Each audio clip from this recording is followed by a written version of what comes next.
Um, who won the Tet Offensive? This is a fascinating question for history, right? And North Vietnamese Army general said, well, at that time in the North, we had devoted our resources and our energy to the liberation of the South in 1968. That's how they viewed it, is that the South was being held captive and occupied by a foreign power. And when this could not be achieved, we certainly felt let down. However, analysts would debate this question of who prevailed in the Tet Offensive for many, many years. And there are some paradoxical quips that come out of this, right? Americans won all the battles but lost the war. And there's efforts to kind of reconstruct what it is that went wrong. Well, one must take a macro look at this and ask, well, could you possibly win militarily? You'd have to reduce the entire place to rubble, and what kind of victory is that exactly? Here, this is a key point here, and I'm going to spend a little bit on this because I trust that you all, being video journalism students, are interested in the impact of media on democracy, right? Here you have this beloved man, all right, Walter Cronkite. He was dubbed the most trusted man in America. He's a CBS News anchor. He publicly calls the war a quagmire, right? A quagmire is like quicksand, something you can't get out of. He broadcast a television news report 1 month after Tet saying that the U.S. mission in Vietnam was, quote, mired in stalemate. Now, I actually have that document here for you to consider. And if you don't mind, Reese, it's your turn. This isn't too long. It's kind of important, though, that we look at this, if you don't mind. This is 1 month after Tet. Cronkite, who is the pinnacle of objectivity, says this about the war. Could you read this to us? Yeah. Tonight, back in more familiar surroundings in New York, we'd like to sum up our findings in Vietnam. An analyst that must be speculative, personal subject. What? You're fine. Speculative. Yeah, that just means you're sort of, it's conjecture. Thanks. Who won and who lost in the Great Tet Offensive against the cities? I'm not sure. The Viet Cong did not win by a knockout, but neither did we. The referees of history may make it a draw. Another standoff may be coming in the big battles expected south of the demilitarized zone. Khe Sanh could well fall, with a terrible loss in American lives, prestige, and moral. And this is a tragedy of our stubbornness there. But the basin no longer is a key to the rest of northern regions, and it is doubtful that the American forces can be defeated across the breadth of the DMZ. With any substantial loss of ground, another standoff. On the political front, past performances give no confidence that the Vietnamese government can cope with its problems. Now compounded by the attack on the cities, it may not fall. It may hold on, but it probably won't show the dynamic qualities demanded of this young nation. Another standoff. Nice. He says, we have too often been disappointed by the optimism of the American leaders, both in Vietnam and Washington, to have faith any longer in the silver linings they find in the darkest clouds. They may be right that Hanoi's winter-spring offensive has been forced by the communist realization that they cannot win the longer war of attrition. War of attrition means basically you win because the other guy is broken down, not because it's like they give up, and then you win by default. And that the communists hope that any success of the offensive will improve their position for eventual negotiations. It would improve their position. It would also require a realization that we should have had all along, that any negotiations must be negotiations, not the dictation of peace terms. And I'm throwing this in here for you guys to focus on this for a second, because this has been too often our approach, that we would essentially tell them what was going to happen and demand that they agree. For it seems now more certain than ever that the bloody experience of Vietnam is to end in a stalemate, right? Here he's throwing down his, again, he's editorializing. This summer's almost certain standoff will either end in real give and take negotiations or a terrible escalation. And for every means we have to escalate, the enemy can match us. That applies to invasion of the North, use of nuclear weapons, or the mere commitment of 100, 200, 300,000 more American troops to the battle. And with each escalation, the world comes closer to the brink of cosmic disaster. Last paragraph here. Tyler, take it away. All right. To say that we are closer to victory today is to believe, in the face of the evidence, the optimists who have been wrong in the past. To suggest we are on the edge of defeat is to yield to unreasonable pessimism. To say that we are mired in stalemate seems the only realistic yet unsatisfactory conclusion.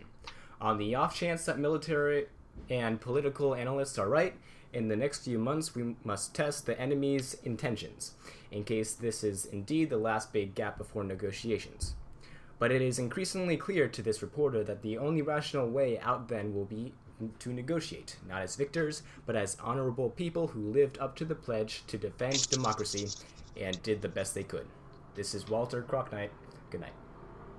Okay, so this, you guys have to realize, is that in 1968, this is before the lines of media broadcasts have been blurred as they are now. When you guys turn on television, it's very easy for you to mistake broadcasting for editorializing because it's gotten so fuzzy.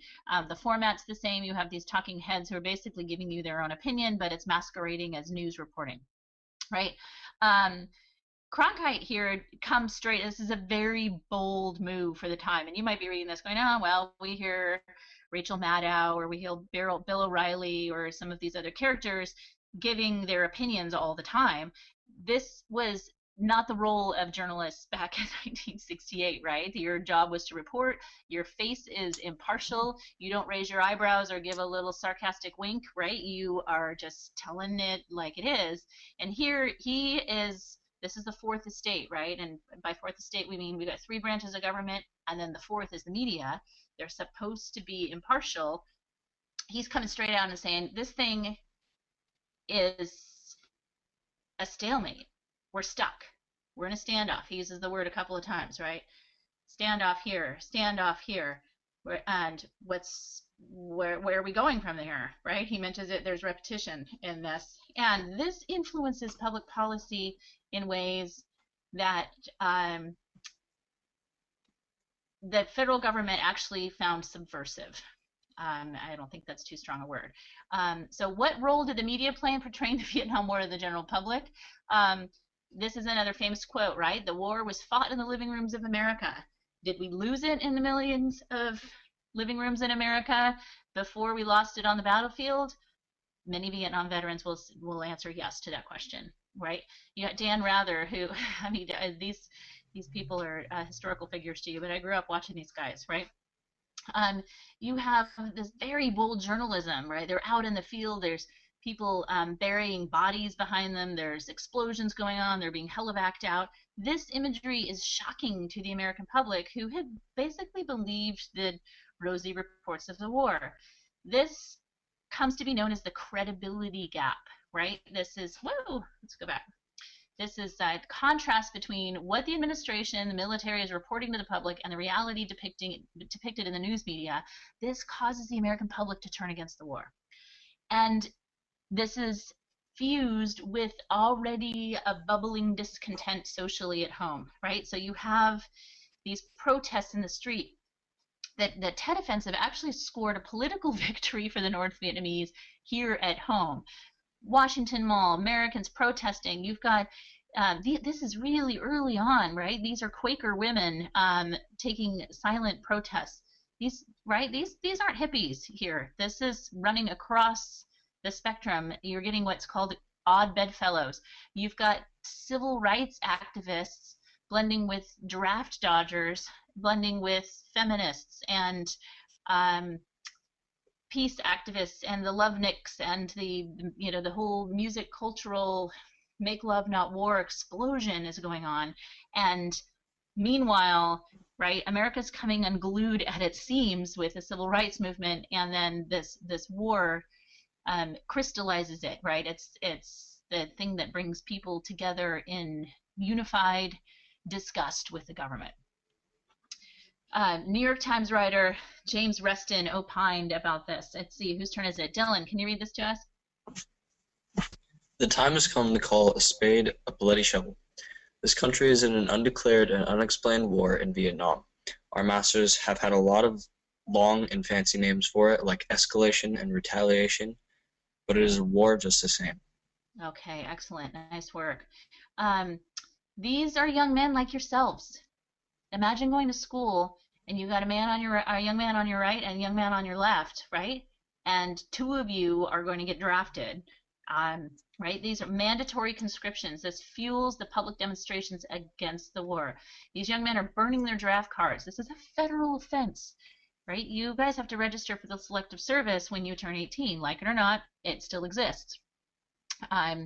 They've gotten a little more clever about the way in which the military is used, right? They're taking people who have voluntarily enlisted and using them for 3, 4, sometimes 5 tours, rather than calling upon those people who really don't want to go to war. But in any case, this is a federal offense to stand in public and to burn your draft card, and they're letting themselves be photographed. This is going on television. The FBI, actually, and this is a fascinating history study if you're interested in domestic surveillance, the FBI would infiltrate these anti-war movements, right? Some of these guys would grow out their hair, pretend to be hippies, join these little underground organizations of beatniks, and then if you were caught on camera doing this, your draft number went to the top. You were more likely to get called up, and indeed were deliberately selected to go fight in the war. Use your head, not your draft card. Peace in Vietnam, end the war, no more war in Vietnam. This fuses together with the hippie movement. 60s generation, right? Make love, not war. Bring the boys home, right? You've got the flower power. It turns into a musical phenomenon. You have this very popular folk artist genre that comes into being. Do you guys know who this guy is? No. Anyone? No. Jimi Gotta know Hendrix. this guy. Jimi Hendrix. Who are these characters? Hippies. The Beatles. They're hippies for sure, but who are they? An important hippie. John Lennon. Super important hippie. Are they the Beatles? John Lennon, Yoko Ono, well done, right? These guys did this number of different protests, a lot of their music together. They did this whole, we're going to stay in bed naked until the war's over, and a lot of public, publicity stunts. U.S. versus John Lennon is a movie worth watching. I'd check it out. They tried to have him deported because he's a British citizen. Obviously, Bob Dylan. You've got Woodstock, right? This is big hippie festival of sex, drugs, rock and roll. There's 3 babies born at Woodstock. It's everybody plays, right? Anybody who's anybody, and it's a huge love fest, and it shifts the popular conversation. Meanwhile, you've got an unstoppable force here in Martin Luther King. Love this. We've got some intersection here. What does this mean here? And I'm going to pick on you, Nick. What is this? No Vietnamese ever called me the N-word. What's the message here? I think it's saying that. It's trying to say that the Vietnamese seem nicer than the actual American government and stuff like that. Right, it's like who's our enemy is the question, right? Yeah. This famous quote right here was said by another man in famous and African American 20th century history, Muhammad Ali. Anybody know who Muhammad Ali is? Yeah, he's the famous boxer. Float like a butterfly, sting like a bee, right? He's a famous boxer, and he was drafted, and he opted to go to jail for a year. And when the media came to interview him and say, "Why did you choose jail over fighting in the war?" This is what he said. So, I got nothing against these people. why should I go kill some Vietnamese and fight and die for a country that doesn't give me equal rights? So these things are crystallizing, right? The hypocrisy and the chaos around this notion that you're going to, quote, fight for democracy abroad. And these images are coming home suggesting that it's really not democracy that's being fought for. Huge alliances here with the Jewish community, and fascinating the dynamics between LBJ and MLK, right? They were buddies. They were tight on the civil rights legislation. Johnson was very much in favor, 1964 Voting Rights Act, trying to break down the color barrier, trying to get rid of the vestigial Jim Crow laws, integrate the schools. He was really passionate about it. He was a surprising Southern Democrat. You wouldn't think, coming from Texas, that would be his point of view, but indeed it was. Martin Luther King opposed the Vietnam War, but he focused his dialogue on the issue of racial equality. Back in 65, 67, he changes his tune, right? In 1967, ironically, 1 year to the day before he was assassinated, he comes out with this speech. It's called Beyond Vietnam, A Time to Break Silence. He issues this scathing indictment against the war in Vietnam. And you know, you can see here, there's black soldiers fighting alongside white soldiers. This is the first war that's integrated, right? This is the first time we've integrated ranks. Korean War, where there was segregation, and so was World War II. Now they're integrated, but what does he have to say? Who's next? Is it Reese? Yeah. Can you read this quote to us? Yeah. We have been repeatedly faced with the cruel irony of watching Negro and white boys on TV screens as they kill and die together for a nation that has been unable to seat them together in the same schools. So we watch them in a brutal solidarity, burning the huts of a poor village, but we realized that they would never live on the same block in Detroit. I could not be silent in the face of such cruel manipulation of the poor. Okay, so obviously the poor black gentlemen are getting drafted, sent it off. The federal government is looking, harvesting public school records. Kids that are getting C's and lower are being drafted, whereas the higher achieving, wealthier white students are getting college deferments. They are finding other ways of getting out of the war, whereas the people of color are not. This is a famous quote of his from then, and I would submit to you that perhaps it is as relevant today as ever. What do you guys think? Tyler, what do you think? You think it's true? Mm-hmm. It does raise some interesting questions, because when you are talking about government spending on social uplift, that sounds to some people like socialism, which sounds to some people like communism. Notice the too far extreme that you get on any of these ideologies, you start actually mimicking one another. So internally, things are falling apart. I love this photograph. Lyndon Johnson and Secretary of Defense Robert McNamara, they have had enough of one another. Look at their faces. Is that hilarious? Right? They don't know what to do, right? LBJ says, all right, we need a fresh look. He replaces Secretary of Defense McNamara with special counsel to the president, Clark Gifford. And here they are again. Clark Clifford originally, well, he makes a shift, right? LBJ is weighing the Pentagon request. They're saying, we need more troops, and as soon as we get more troops, then we can win this thing. Harry McPherson, Secretary of Defense Clark Gifford, they began creating this coalition of advisors to influence LBJ to de-escalate the war.